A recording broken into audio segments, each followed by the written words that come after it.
Who are cunning folk? Great question. Good. Yes. Let's not get ahead of myself. So we can think about cunning folk. It's kind of an umbrella term. It is a term that would have been recognized at the time. It's not like just imposed by us centuries later.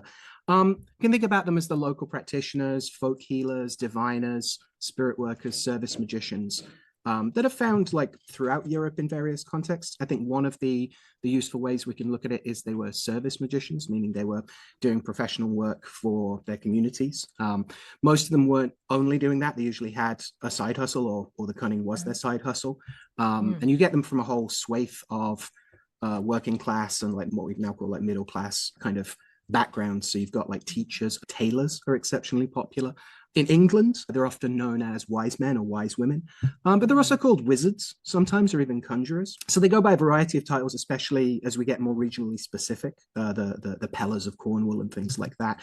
Now, there were contemporaries who were critical of these service magicians, especially like Puritan writers, who sometimes refer to them as white witches, especially cunning women. We know a lot about cunning folk and their cunning crafts from writers who are very critical of them, which is always a tricky thing to navigate, right?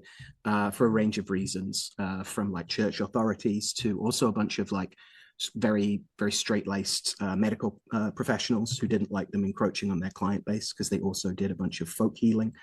They were usually a lot cheaper than people trained by the Royal College of Physicians who would move into your house with all their servants and demand like £1,000 a day, which you know it's a lot. But also like if you can start with a prayer and like a poultice, like maybe we start there, right? So cunning folk are a very variegated, but they generally offered divination, charms, folk medicine, and counter magic to their communities.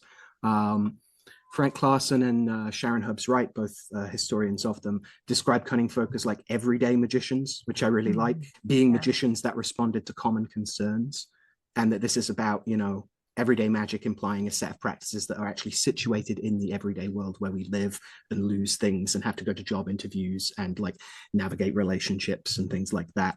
And they really dealt with many different aspects of people's lives: health, love, marriage, business, all sorts of things. And they're employing herbalism, astrology, divination, and charming to kind of offer strategies and solutions for their clients, you know, issues, problems, concerns, conditions, crosses. It sounds like our podcast.